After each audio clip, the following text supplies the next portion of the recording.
In the Bible, the Sabbath and Jubilee are examples of cycles on different scales. In Leviticus 25, we read, "For 6 years you shall sow your field, prune your vineyard, and gather its produce. But the seventh year shall be a Sabbath of solemn rest for the land." In the first example, when land is not able to rest, it becomes dried up and salted out, and cracks as it is no longer able to host new life, because not enough water is accessible. In this case, the overfarming of land can be fractally symbolized as an overworked society, or tyranny. Too much work and too much light stifles the ability for cyclical influences, like humor, parties, and recreation, to rejuvenate society. Interestingly enough, farmland around the world is currently overfarmed. This is symbolic of a dangerous overimposition of space into the domain of time, demonstrating that civilization has become drunk on reason and the advantages of work and technological advancement. Continuing on, we read, "At the end of 7 years you shall make a release. Creditors shall be released from their debtors, and servants let loose. You shall count 7 sabbatical years. Then you shall make a proclamation by blowing a horn throughout all of the land for the 50th year, and you shall proclaim liberty throughout the land." In this case, every 50 years is a jubilee year. A jubilee is a larger version of a sabbatical, which is a large-scale version of a Sabbath. This is a series of nested microcosms, like wheels within wheels. Interestingly enough, the United States was taken off the gold standard in 1971, when the global financial system was recreated. Since that time, interest rates have fallen and debt has increased, pushing to a breaking point. 50 years later, in 2021, the year of the Jubilee, student debt was canceled, rent payments delayed, and people were told not to work as stimulus checks were received. Inflation has skyrocketed once again as a means of lowering the unsustainable debt-to-income ratio. We read, "It shall be a jubilee unto you, and you shall return every man to his tribal possession. The land shall not be permanently sold because it is mine. You are but strangers and sojourners with me." The idleness and rest of the Jubilee return reality to a primitive condition. This is experienced as flood on the cosmic scale and wilderness on the human scale, when the tightly bound rules of civilization and work are temporarily loosened. This mini flood can be experienced as freeing slaves, canceling debts, or returning land to its ancestral ownership. It is a form of controlled exile because the nation is returned to a primitive condition of being sojourners and strangers on a land that is not theirs. Because this period is meant for rest and recreation within stable space, it is also dangerous and destructive. Interestingly enough, all these descriptions are oddly familiar in our days, as we emerge from the pandemic, which many have called a systematic and perhaps premeditated attempt to reset reality through the use of occult spiritual techniques, which harness the cyclical powers of time to invoke the deluge. The combination of overfarmed land and overstretched financial systems with the imagery of capital invasions and monument and statue destruction clearly depict that reality is being reset as an old order is being washed away. To understand how the cycle can be used as a flood which destroys society, consider another place where it appears. In the book of Joshua, we read, "God said to Joshua, I have given Jericho into your hand. Surround the city with the men of war, and go around the city once every day for 6 days. 7 priests shall bear 7 horns of jubilee before the ark. On the 7th day you shall go around the city 7 times, and the priests shall blow with trumpets. When they make a long blast with the jubilee horn, all the people shall shout loudly, and the walls of the city will fall." In this case, the walled city is an influence of square space. It is an artificially constructed environment engineered with work and reason. Like all technology, cities are necessary to build due to the vulnerabilities of man, who must be shielded from the cyclical influences of time and nature so that life can be predictable and stable. The revolutions around the city represent the cyclical influences of time and are completed with music and unintelligible noise of shouting, a chaotic mixture of noise that signals nothing specific but jumbles all specification together. A modern-day incarnation of this pattern can be seen in the Canadian truckers' protest, or many other protests, where protesters encircle square buildings, shouting and using music to bring down civilizational structures of authority. Interestingly enough, the weaponization of cyclical influences, for example music, protests, and the destruction of buildings, can conjure up the cycle to bring down the house. In our days, whether consciously or unconsciously done, this influence is undeniable. As the wheel of the flood turns, the weaponization of protest is causing a cyclical revolution, be it far-right conspirators or far-left ones. In this case, society is serving strange gods, who are using the cycle to secretly control us. This is an effect of the loss of God's identity, or name, and a fall into a nihilistic spiritual exile. This pattern is symbolically demonstrated by Emperor Palpatine in Star Wars or by Littlefinger in Game of Thrones. Becoming the secret controller of society is how one becomes God, for it is written in Deuteronomy, "The secret things belong to the Lord our God, but the things revealed belong to us and our children forever, that we may follow all the words of the law." To further understand the use of cyclical powers in warfare, consider the book of Judges, where Samson represents the cyclical power of the sun and David the moon. The end of the sun's cycle is when it falls from heaven down into the sea, the great abyss, where it leaves nothing but darkness over the land. Likewise, in the story of Samson, a mighty man of God becomes blind and falls downward into primordial chaos, taking along with him the enemies of the Israelites, the Philistines. As a side point, Samson derives his powers from his hair. In this case, hair is a dead outgrowth which covers humanity's vulnerabilities and can be thought of as a primitive form of technology, which is when dead matter becomes an extension of a human's body into space to cover humanity's vulnerabilities and weaknesses, making them more powerful. As will be discussed in future videos, Samson is born as a result of his parents' inability to properly host principalities.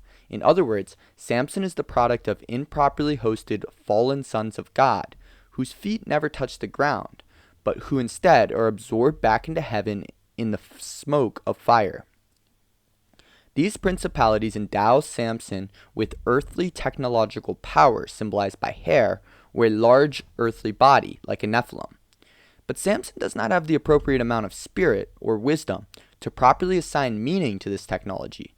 He is not able to tame his body or passions and is deceived by women. This mixture of too much body, or technological progress, without enough soul, or spiritual wisdom, leads to the weaponization of technology for the death of a civilization. Therefore, at least some of the implications of the story of Samson for modern civilization are self-evident, since we live in an age dominated by technological advancement with no consideration for spiritual truth.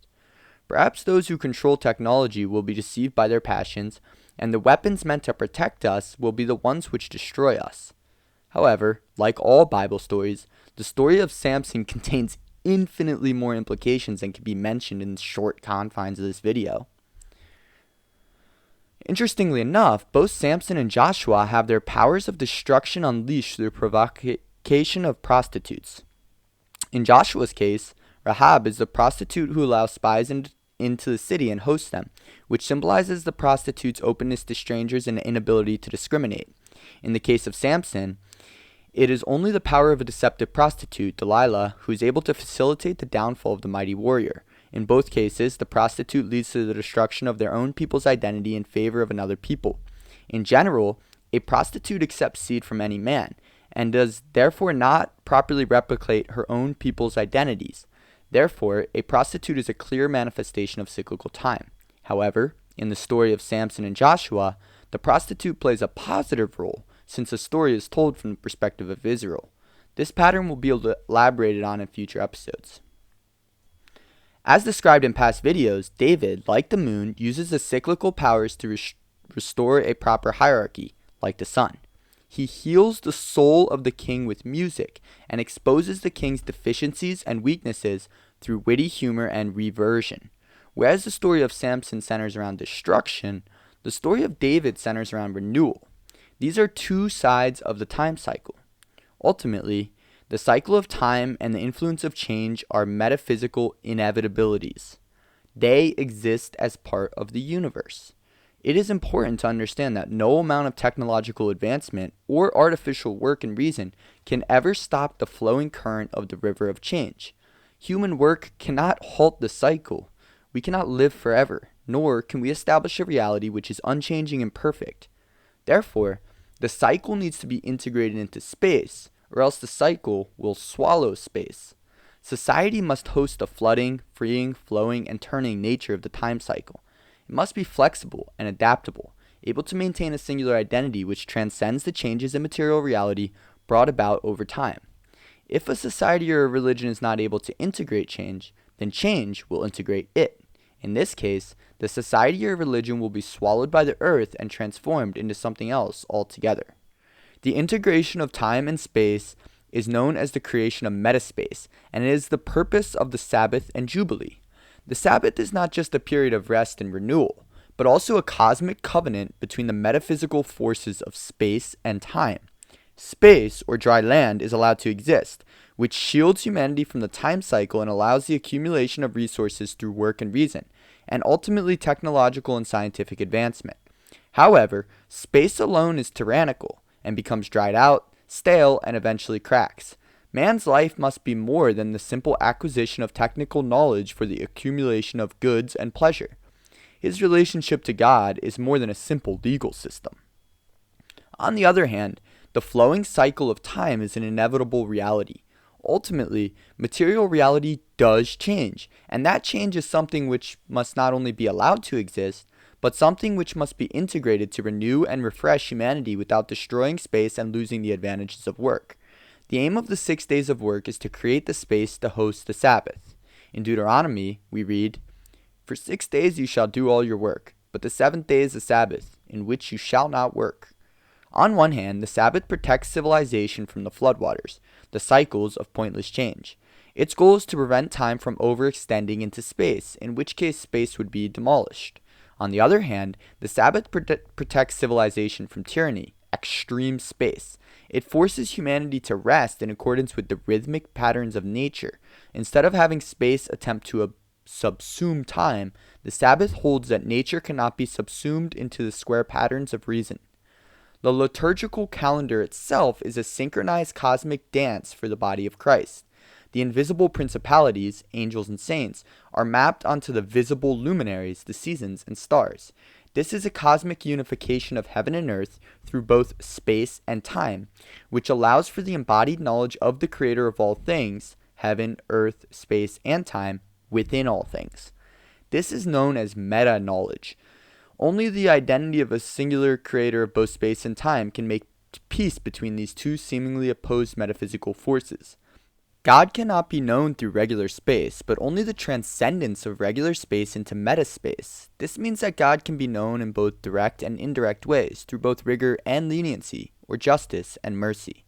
In general, the purpose of the Sabbath is for the renewal of space. However, this renewal also elevates regular space into a higher and more inclusive version of sacred space which can host the singular principle of time and space, cyclical and straight, foreign and familiar, irrational and rational, and hidden and revealed.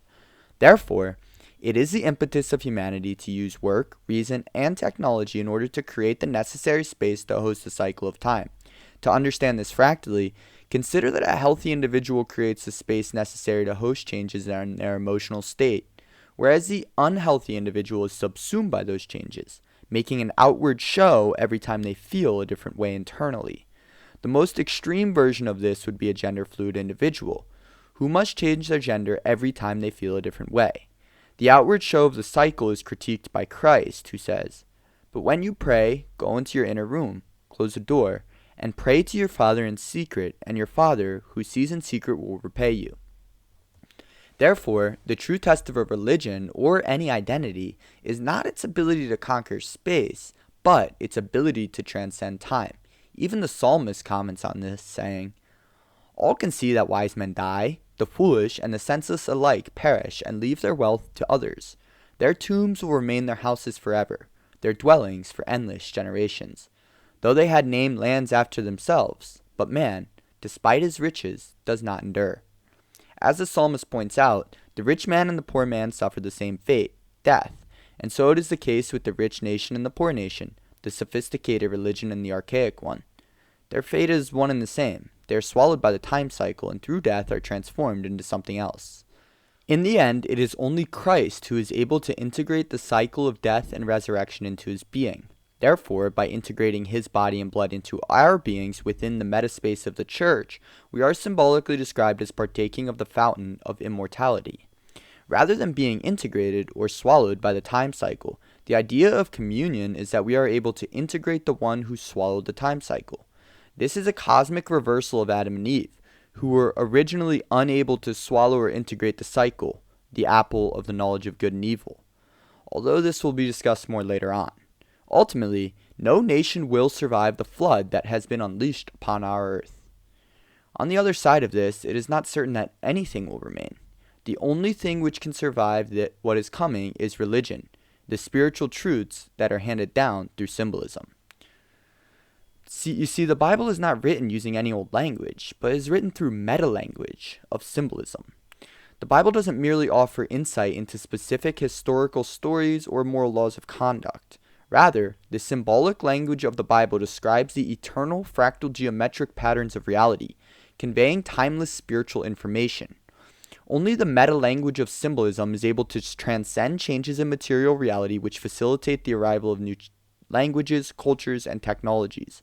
Therefore, it is only by understanding symbolism that one can begin to unlock the spiritual information contained within the Bible.